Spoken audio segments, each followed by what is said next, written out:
Hi, welcome back to Mind Control. There is nothing as powerful as a changed mind. You can change your hair, your clothing, your address, your spouse, but if you don't change your mind, the same experience will perpetuate itself over and over again because everything outwardly changed, but nothing inwardly changed. If you want something out of life, if you want to change yourself, if you want to acquire something, if there's some goal that you want to reach, changing your behaviors, overcoming negative habits, it's challenging. It's hard. Most people go through life never discovering what their talents are. Most people never develop their talents. The only thing that's going to make you happy, my friend, in this year or any other, is to step up. It's to raise the standard. It's to discover what you're capable of and feel that incredible power pushing through whatever's holding you back and get to the other side of more of your true self. That's what this game's all about.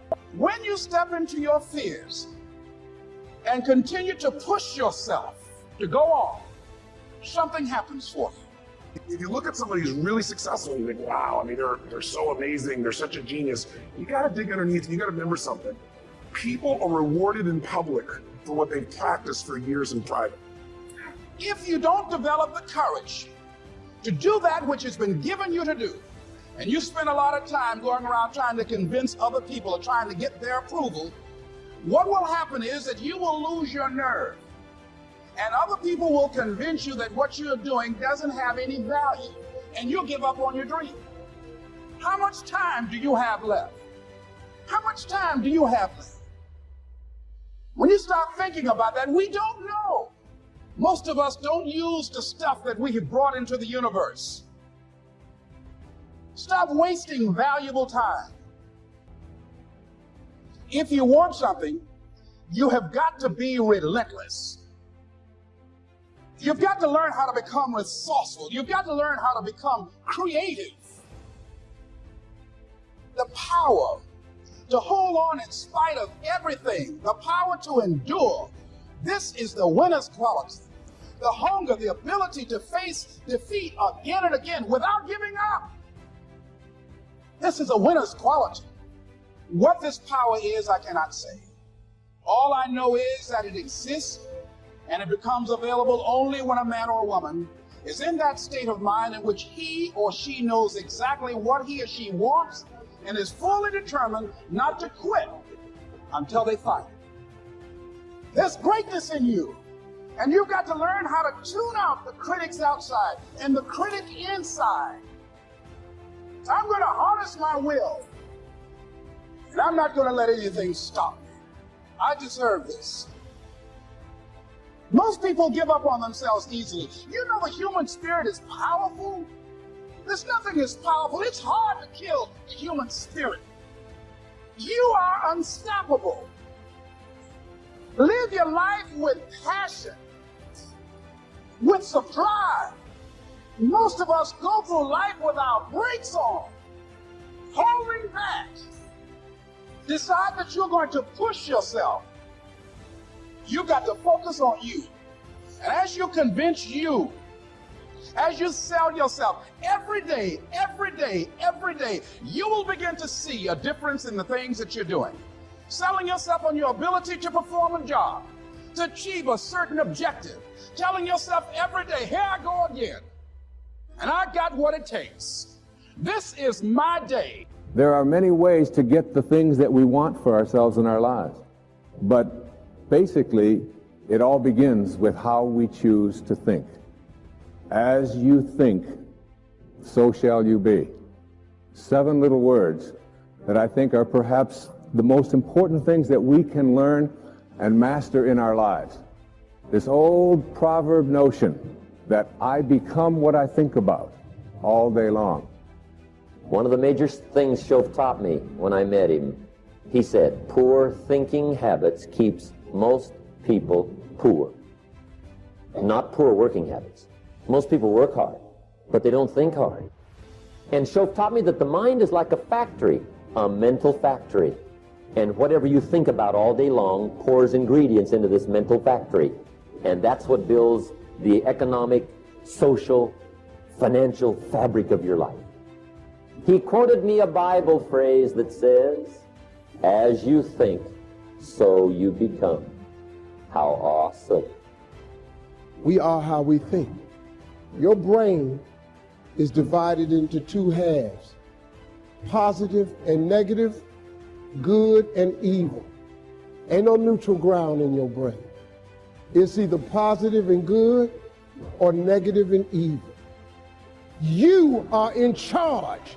You're the boss of the factory. And once you know that what you think about is what expands, you start getting real careful about what you think about. You don't allow your thoughts to be on anything that you don't want, or that you wouldn't want to have manifest or show up for you in your life. Here's how you build anything. Select the right ingredients, keep out the wrong ingredients, and it starts with thought. Everything starts with thought. So you must be wise and careful what you think about, because that starts everything. You got to be wise and careful. See, it doesn't matter who hands you the bad stuff. It doesn't matter where you get the bad stuff. It'll still do its damage on your bank account, wherever you get it. So decide that you're going to take some time to work on you, that you deserve that from yourself, that your life deserves some prime time, because you are creating your own production. As Michael Todd would say, you are the star of your show. You are the director. You're writing the script. And you will determine whether your life is a hit or flop. You determine that. Overcoming the negative conversation, that inner dialogue that's going on all the time, even when you don't want it to be there. You can't stop yourself right now from thinking. You can't do it. It's going on. You got to stand up inside yourself sometimes and say, shut up. I was going to give a presentation, and this voice inside of me saying, you can't do this. You don't have everything it takes. I shut up. I'm behind on my bills, and you're telling me what I can't do. I have got to do it. That's why you got to learn to make a conscious, deliberate, determined effort to stand up inside yourself. Working on yourself, watching that inner dialogue, it will determine the quality of your life. I don't believe this. I know this. Let me show you how this works. You wake up in the morning and you say, man, I don't feel myself today. I got up on the wrong side of the bed. I'm not a morning person. Man, I hate my alarm clock went off this morning. I got to get out here in this traffic. I'm going to drive down here to there. I don't even like these people on my job. And on and on and on. And your day starts tumbling into what you ordered at the top of the day. You could wake up in the morning and you say, you know what? Today is going to be a great day today. I expect something really good to happen for me today. Man, thank you, Lord, for waking me up this morning. Same brain. Man, I can't wait to go to work today.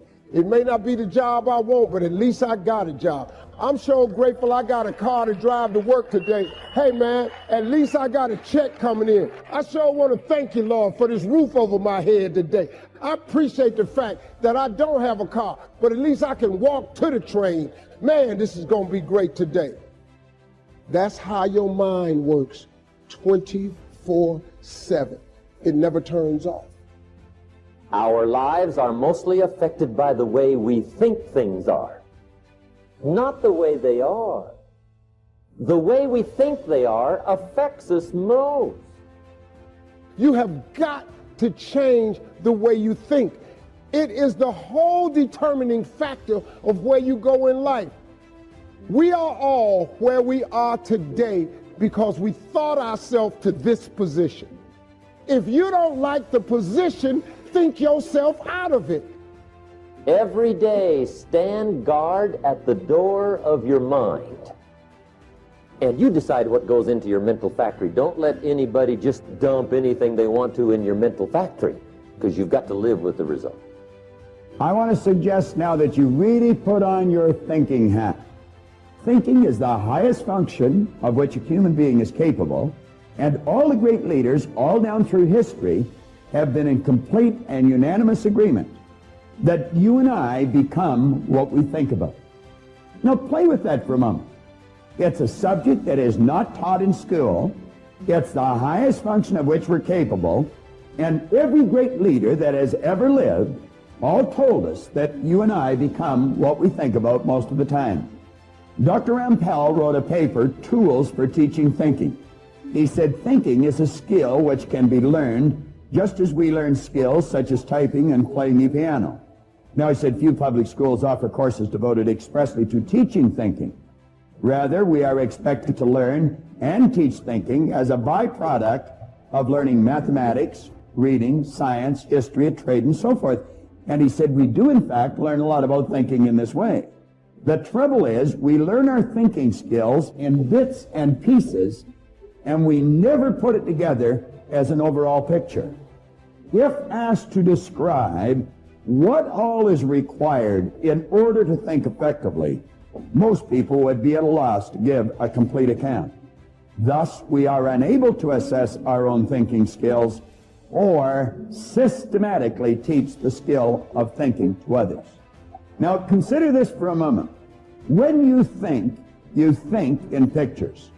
I'm going to suggest that you think of the home you live in, and as you do, realize that an image of your home comes onto the screen of your mind. It's almost as if there's a screen running right through the center of our head, and the second we think of our home, the picture of the home comes onto the screen of our mind. Now I want to suggest that you think of your automobile. And the second you think of your automobile, the picture of the home is gone, and the picture of the automobile is there. Think of where you work or go to school. And bang, bang, bang, just like that, the picture changes. We literally think in pictures. Now I'm going to suggest that you think of your mind. Now, when most people think of their mind, they get an image of the brain. You see, mind is an activity, and body is the manifestation of that activity. Your brain is comprised of hundreds of thousands of cells. Into these cells, we impregnate pictures or images. And as we think, we activate that particular group of brain cells, and the picture that's in them flashes on the screen of the mind. Now, when you think of yourself and you think of money, what kind of a picture do you get? You know, the vast majority of people get a picture of poverty. And what we want to do is take and build cells of recognition in your brain for prosperity. Now, we're suggesting that you start to see money. Whenever you think of money, see this stuff as an obedient, diligent servant. You're the master, it's the servant. And don't ever get that equation reversed. Lack and limitation can only exist when we make room for them in our mind. But prosperity consciousness knows no lack and it knows no limitation. Now, I want to suggest that you resolve to just completely take the lid off your marvelous mind. Just blow it away. And let the greatness start to flow around in there. The type of thoughts and ideas which occupy your consciousness are of paramount importance in developing prosperity in your life. Your mind is either in an orderly or a confused state. Everything starts in our mind. Well, if we're going to have order in our mind, we must have an image of our mind, and most people don't have. So what we're going to do, now you can sit and you can watch this over and over and over again, because there's going to be parts of it that'll seem a little confusing to you first time through. But as you play it over and over and over again, the confusion will leave and order is going to come to your mind. There's many times I'll take a book and I'll read the same paragraph over and over again. This book of Napoleon Hill's, I've been reading that for 27 years. Now, it's not such that I'm such a slow learner. It's just there's so much depth in the book. You would not believe what some people have got in their house to read. You would not believe. One of the best dressed up words I know for a lot of it is trash. Can you imagine dumping a barrel of trash into this mental factory every day and coming out with a rich, dynamic, positive life? It can't be done. You might as well try making a cake with cement. Thank you so much for watching till the end. Don't forget to share your thoughts in the comments section. Please also like, subscribe, and share this video with your friends and families. Please watch our other motivational videos. Thank you again.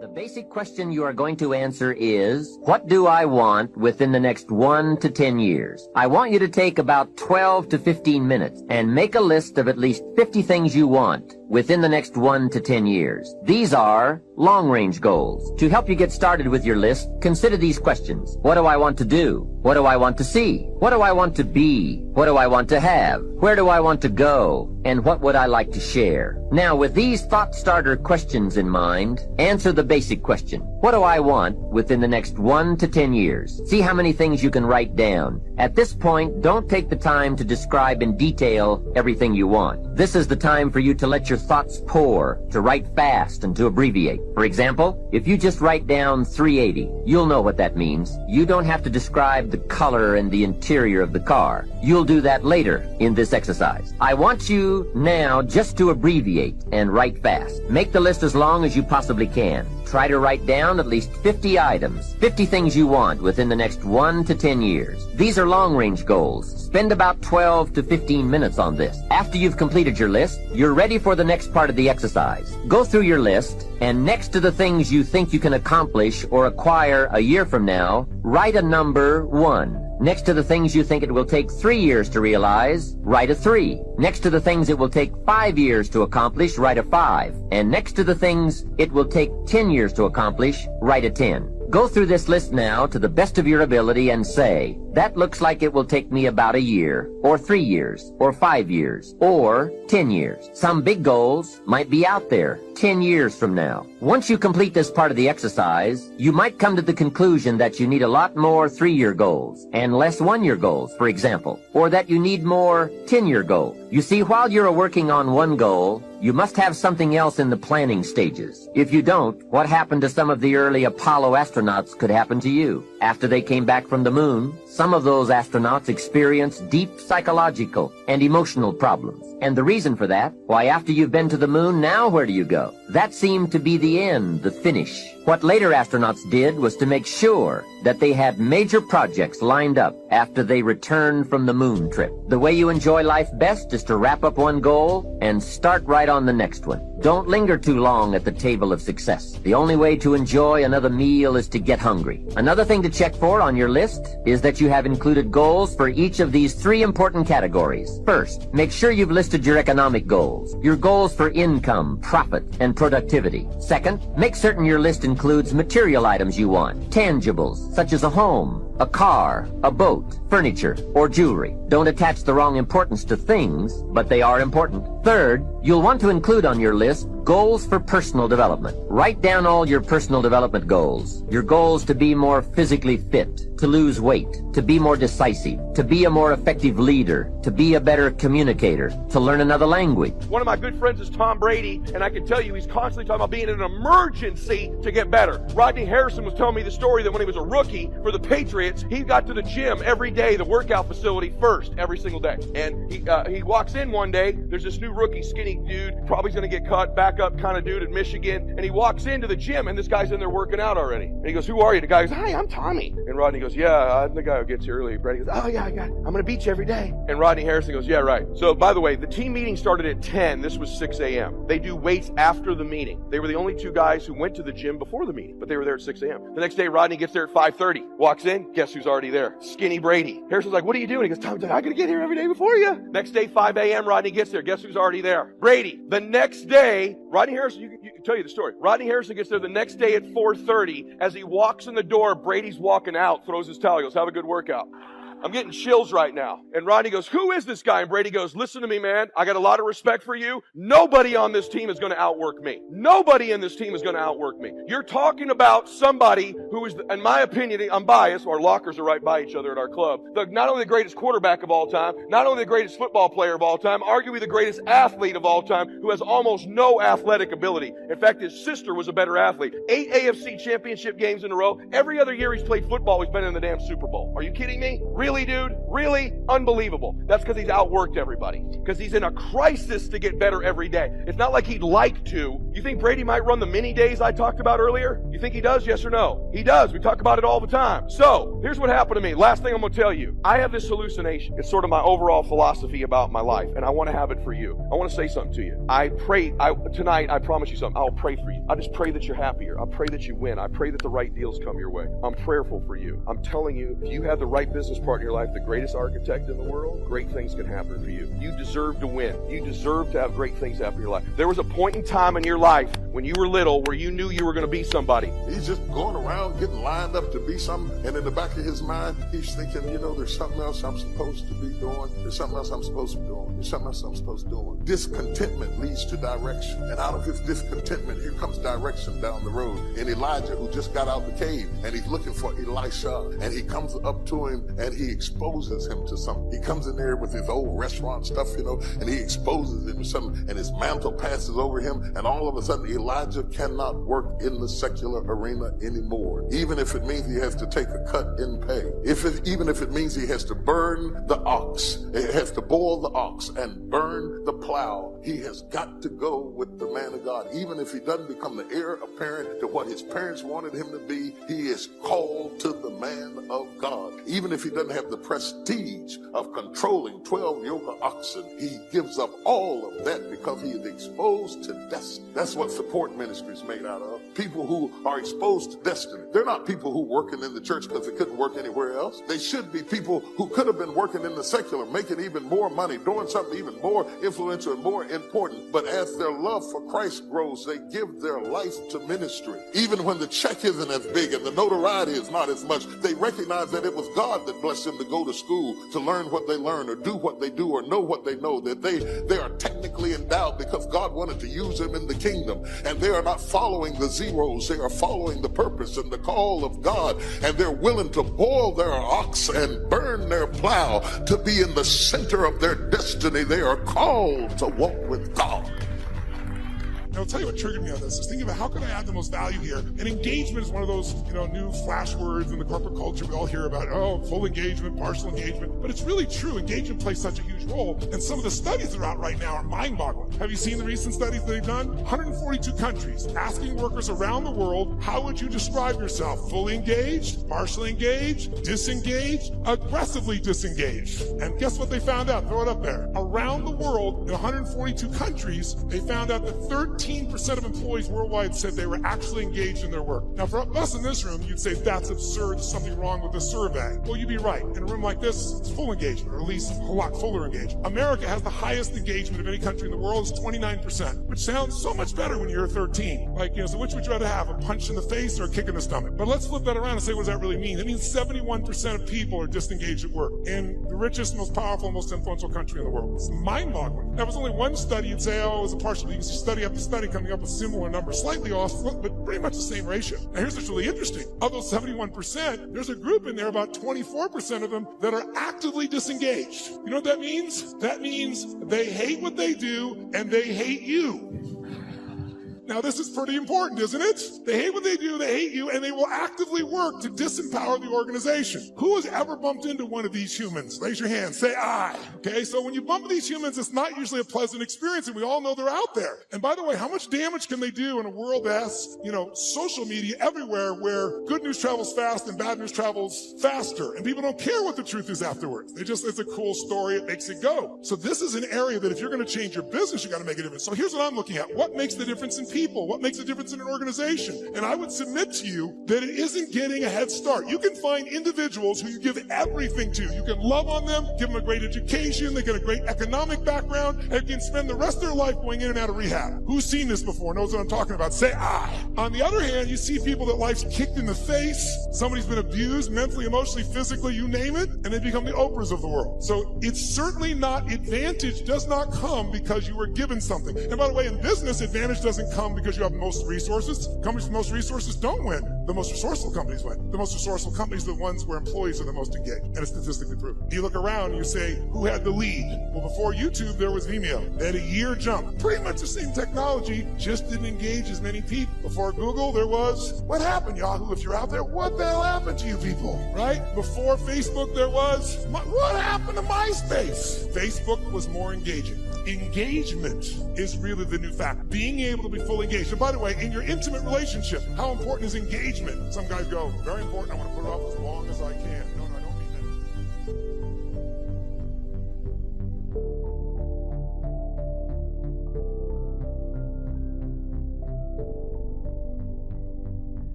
Can you live with somebody who has disappointed you? Watch out for people who fight stuff all the time. When you are always talking about something Don't be surprised when you find them warming themselves by the fire of the very thing. It's eating at us. It is not what we are eating that's making us gain weight. It's what's eating at us. It's eating at our rest. It's eating at our joy. It's eating at our marriages. Because the suicide rates are going up while we are quiet and silent and politically correct and dancing all over the world. Our kids are blowing their brains out, and I will not keep silent. I'm tired of short caskets. I'm tired of 15-year-olds being killed in drive-by shootings. Somebody has got to have the courage to talk about life that is not just a straight line, and not just saying I'm not his disciple. He said, I don't even know him. It's a shame, but it's true. A lot of people say a lot of stuff until it gets real, for better or for worse, in sickness and in health, to richer and for poor, till you pee on yourself. When it gets worse, shame. I was reading a non-canonical book called The Gospel of Judas, and in it purports the ideology that Judas really wasn't trying to betray Jesus.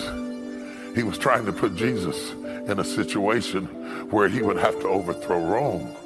And he thought that if he got Jesus in an open confrontation with Rome, that Jesus would show his power. And the trick blew up in his face. And he didn't know they were going to kill him. If he knew they were going to kill him, then why did he hang himself? And some of us have made decisions that cost other people their lives and their futures. And it's hard to live when you got the masterful plot and the plot goes wrong. We can't tell when our friends turn jealous, when our wives fall out of love, when our husbands stop caring.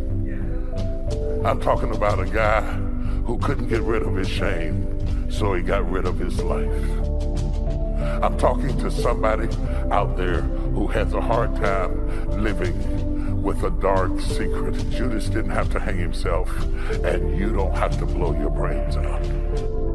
Jesus died for your kind of shame, for what you did to yourself, to your family, for what you did to your future. You do not have to go and hang yourself. God still wants you. He still cares about you. Isn't it funny when your name gets bigger than you? When you got a great name and a great person and a great professional and a great the other, and you got a great name, but you got a messy past. Somebody right now is in a situation of fluctuation, and you are not living up to your highest ideals. You smell like swine, but he still wants you. A lot of us don't know what's in us, what we're capable of, because we buy into the myth. And we believe our own headlines. You're a rock about this, but you are scared to death about that. Hang on. I have Miss Columbia on my talk show. Miss Columbia gave me the highest rating I've ever had in the history of my 4-year-old talk show. T-Mobile called and paid me millions of dollars to do a Super Bowl commercial. A cha-ching. They paid me so much money, I go out there next year and say the wrong name again. You got to wait and see what God got for you. I told my wife, I said, I always wanted a Super Bowl commercial. Said had one, they never gave me one. He gave me all of that, increased my global persona. We now have villas in 12 countries, free villas that we can go to, 8-bedroom villas. I can come for a month, me and my family absolutely free. See what God do? You got to work through the adversity. When adversity hits y'all and it's coming, remember there's a lesson and a blessing. You got me? All right, next thing I need for y'all to know, this is the third lesson. Quit asking God to make your life easy, because he ain't gonna do that. See, people, y'all go to church, man. Y'all got all these scriptures y'all memorized, don't apply none of them to your life. God ain't finna make your life easy. Lord Jesus, Lord, I don't want this on me. Sorry. Lord, take away all my worries. That's you worried. Lord, I don't wanna do this. Lord, I'm so tired.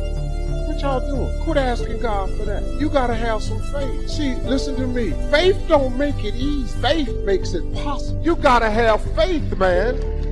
If you gonna graduate and whatever it is you're trying to accomplish, you gotta put some faith on it. You can get through with all this here. You're gonna get your degree, and man, I can't tell you how big this is. But it's gonna be a piece of sheepskin that's gonna hang on your wall. You got to go do something. You gotta get some faith in your life. Lord Jesus, I want my life to be easy. It ain't finna be easy. You're gonna lose some loved ones along the way. You're gonna not get the job you want. Somebody on your job one day gonna come in there and hand you a slip of paper and tell you they don't even want you here no more. One of your companies is gonna up and relocate, and you ain't gonna have the money or the resources to go with the company. You're gonna go outside the club one day, your car gonna be gone. You're gonna drive up one day, your house gonna be on fire. Now your house fully ablaze. What is you asking God to take the fire off your house for? Your house is already on fire. Lord Jesus, had them drive my car back up here. Thieves don't return cars. Faith don't make it easy, man. That's everybody's dilemma, I think, these days. A woman married to a baseball player, as to say, he's going to be gone most of the time. Would that be the ideal marriage? And the answer is certainly not. But should a man follow his talent and his unusual skills? He probably says yes. She says, well, at times I wish he was a banker and not a home run hitter. You know, it's a dilemma for all of us. How to balance it all, make sure we don't sacrifice some values for others. It's difficult for two people to grow at the same rate. One becomes ambitious and one's a little more, let's say, at home. How do you balance that out and make it work? It's never ending in terms of its challenge. A wife who has a career and children and husband and social responsibilities and friends and church and whatever, it's a big challenge. My current heroes are single mothers and school teachers. How teachers have the patience to work with kids and try to get the message across and do a good job. They have my highest admiration. And then a single mother with children. Wow, that's probably one of the toughest jobs in the world. How to balance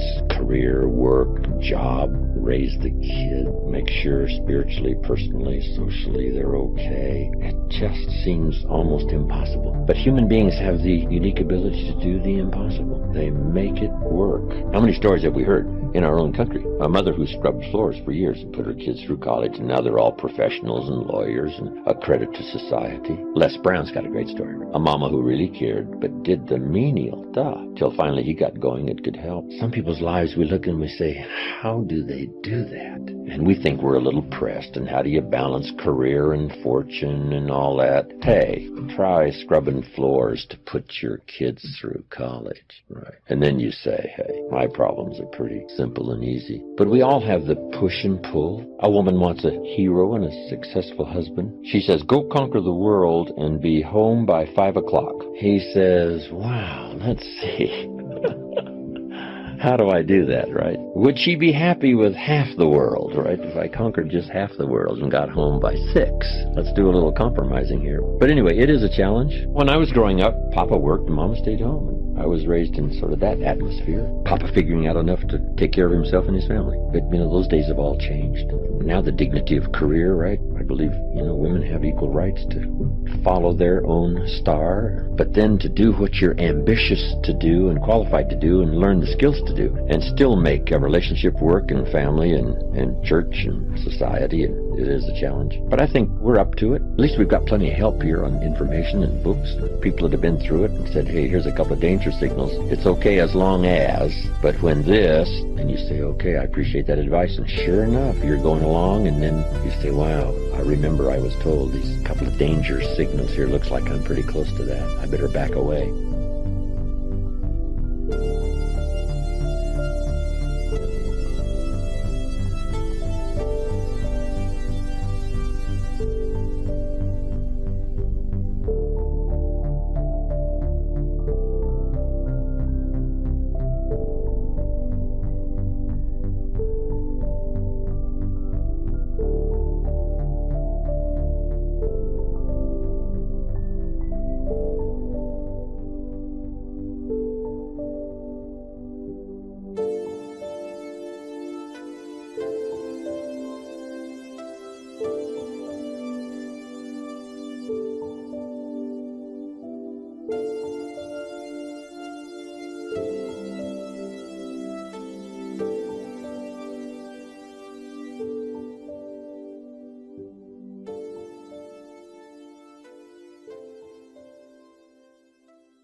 you.